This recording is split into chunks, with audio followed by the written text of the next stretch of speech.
What's up, YouTubers? It's me, Johnny. I'm in Shayla right now. It's a really chilly day. Not much going on here.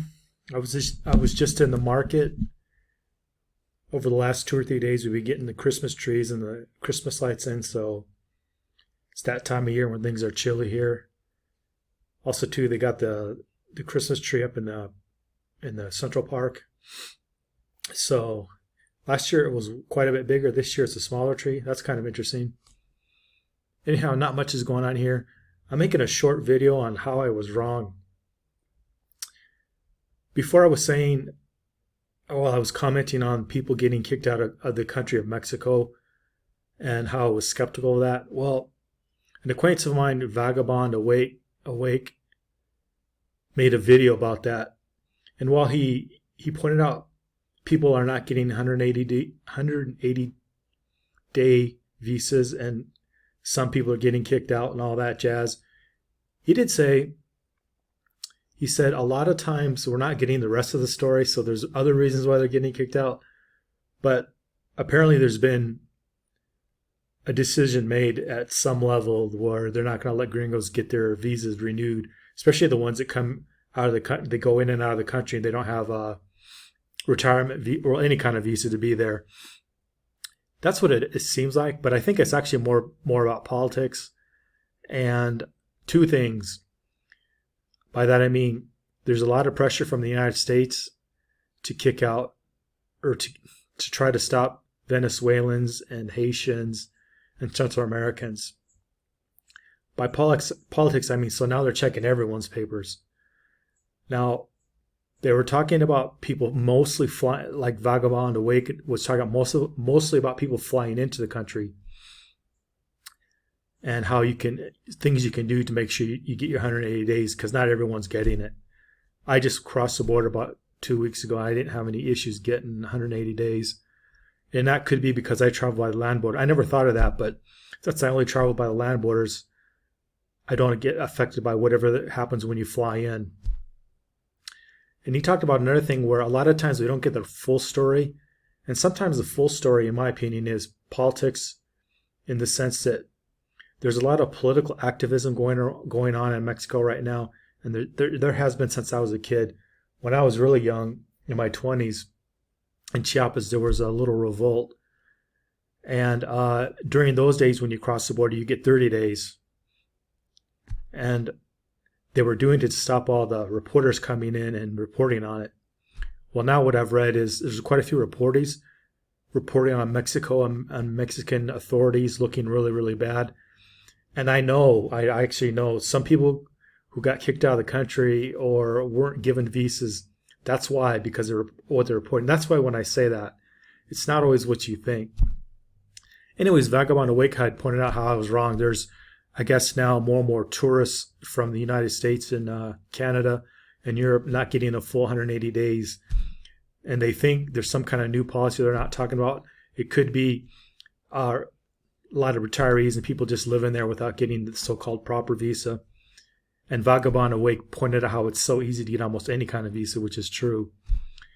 And he talked about visas like I always talk about, getting an education visa, a business visa. And there's a lot of visas people just aren't aware of in Mexico you can get that are not that hard. Anyways, if you want to Google Vagabond Awake, you can watch his video where he talks about all this. Another point I just want to make real quickly is he makes a lot of videos like when I talk about cost of living, how cheap it can be, and why it's cheap for some people and others. You might want to check those videos out because he's really smart at making those kind of videos, whereas I don't always get all the reasoning, but there's just some people who can live really affordably and some people who can't, and why that is. Now, another thing I want to talk about real quickly is I was just going over the news, and apparently, again, I don't know how accurate this is, but some European countries, including Austria, are saying they're going to lock down the country again, but specifically they're only going to lock down people who are not vaccinated so they can't travel, move, or do anything. This is what I've been kind of worried about. Like a two-tier system, or we have 2 classes or 3 classes of people in our society now. Those who can live, work, and play, who are vaccinated, those who can't.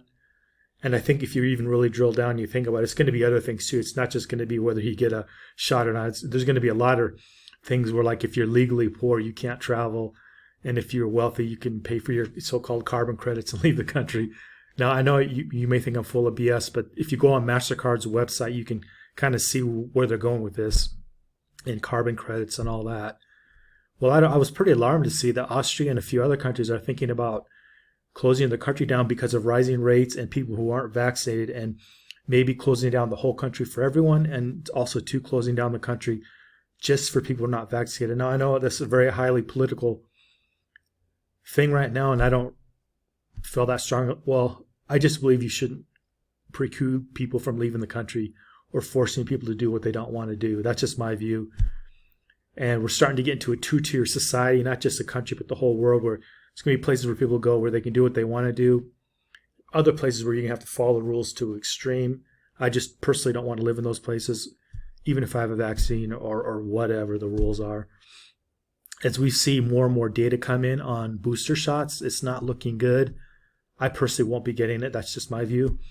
But as the data comes in, we're just going to see all kinds of stuff that is not what people think. And we'll see, in my opinion, how this whole event was used to loot the treasuries of countries to give to various sectors of the economy and to impoverish certain people. There's like from Australia to the United States to Canada, there's millions of people who lost their business and their savings, and they didn't get compensated well.